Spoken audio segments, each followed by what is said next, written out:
So in the next few days, in the run up to Christmas, I'm going to be doing a whole load of Christmas themed art. So this is the first one I did on the theme of gift, and I've got 11 more themes in here, and I'm going to pick one at random, and that's what I'm going to do today. Let's see what we've got. We have got tree. Let's make a tree.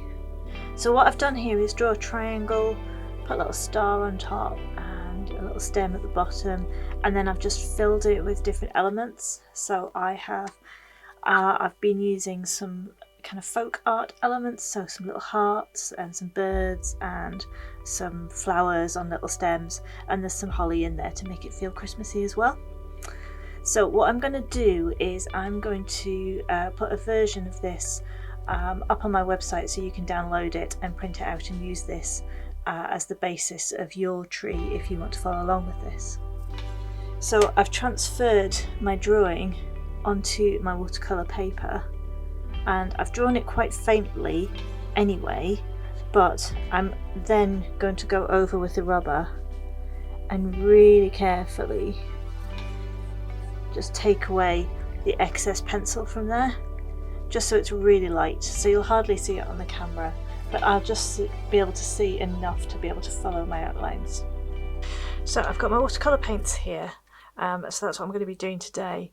Plus I'm going to be doing some details with this, which is brand new, so I'm going to try it out. It's supposed to be really, really opaque and really white. You can't mix it with anything, but you can kind of use it on top of other things. So let's give that a go. So I'm going to paint in some of my details in here in a nice brick red. So I've got a fairly small paintbrush because I really want to do something quite detailed here.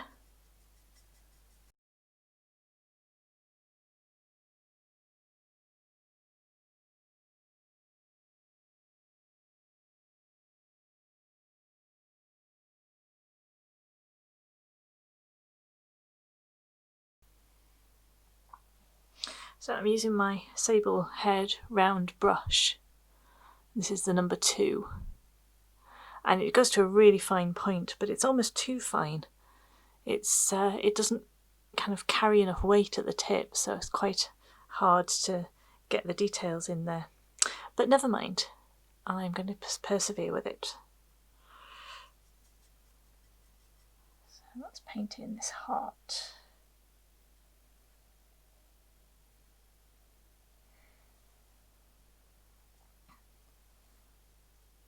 So I'm trying to use the same colours in all of my Christmas card or Christmas art prompts, even if I'm using different media. So that's where the colour scheme is coming from. It's a brick red and then bluey greens, sagey greens, a little bit of grey, a little bit of navy. So I want a deeper red in this bit, so I'm mixing up a little bit more colour and putting another layer on the top. Now the first layer already started to dry a bit, so I'm having to be really careful to go around the edges. And then I'm using slightly different mixes of the colours, so some of them are slightly more kind of pinky reds, bluey reds, and then some of them more orangey reds, and I like just the little bit of difference that you get when you combine the two. And I'm dotting around the page doing different bits because I want some areas to dry before I go in and do the areas next to them, or I can go in and add more colour on top to make it more vibrant. I keep getting little hairs and things.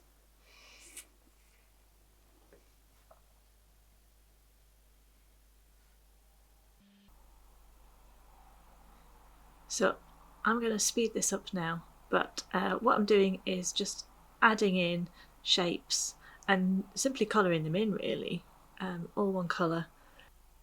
So I'm going to do all the red parts first, and then I'll move on to a different colour, and then do all of the bits in that colour and move on.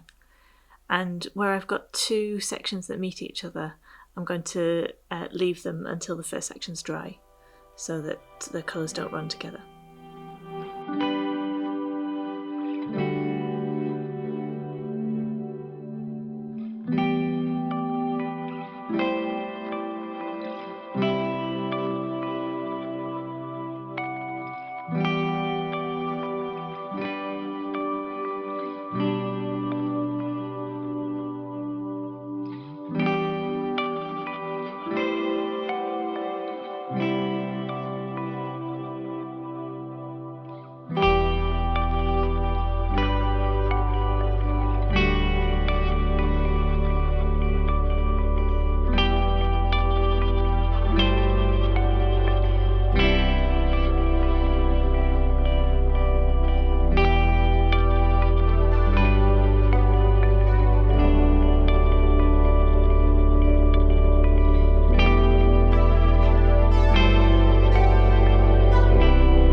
of a gap there. I could probably try and do a holly leaf in there and fill that in.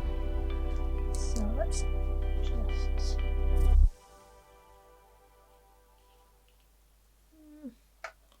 Maybe. Okay, I may end up ruining it, but we'll give it a go.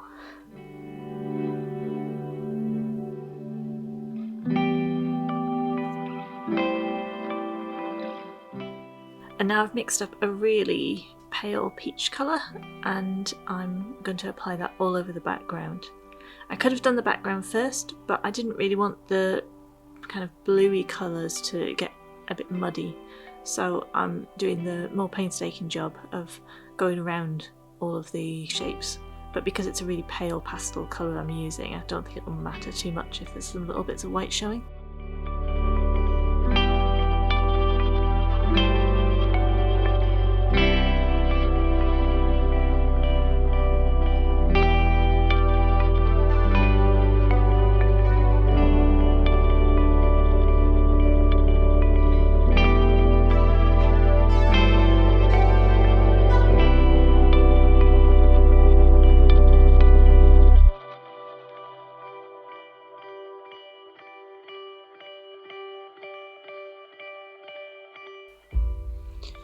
And then I'm just going to go over some things and add some details and just bring a bit of depth to some of the areas.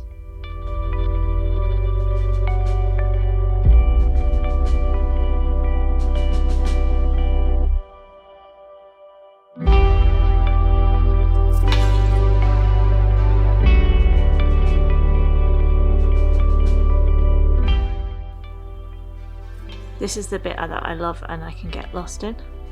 I'm using a tiny little liner brush for this, and yeah, it's fairly new to me and I'm really enjoying it. I find I can get lots of really good fine detail in with this brush. I'm still learning to control it, so there's a few places where it goes off a little bit, but on the whole I think it looks pretty good.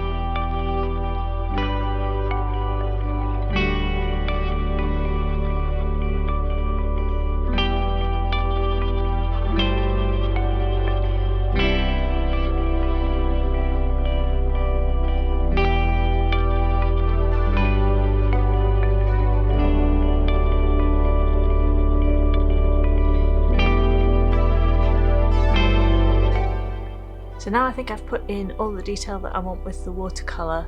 I'm going to add some of this bleed proof white and see how it goes. I've not used it before, but yeah, it's really vibrant and white.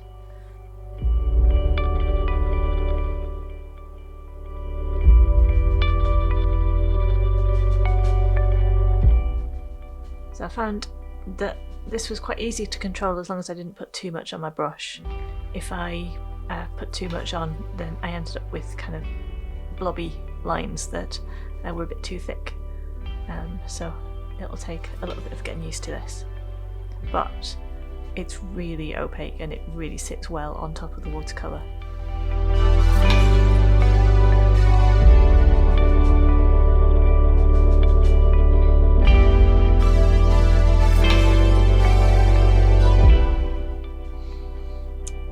So I've added a lot of detail on here. I've added some of that bleed proof white around there, just in tiny little bits. I maybe went a little bit overboard with it. I probably didn't need it, but I wanted to give it a go. And yeah, I'm going to take the tape off, see what it looks like.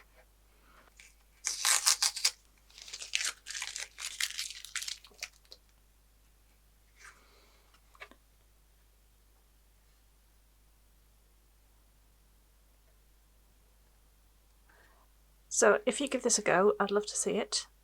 you can always tag me on Instagram, and I will put the tree design on my website, and I'll put a link in the description below so that you can trace the design if you want to follow along with this.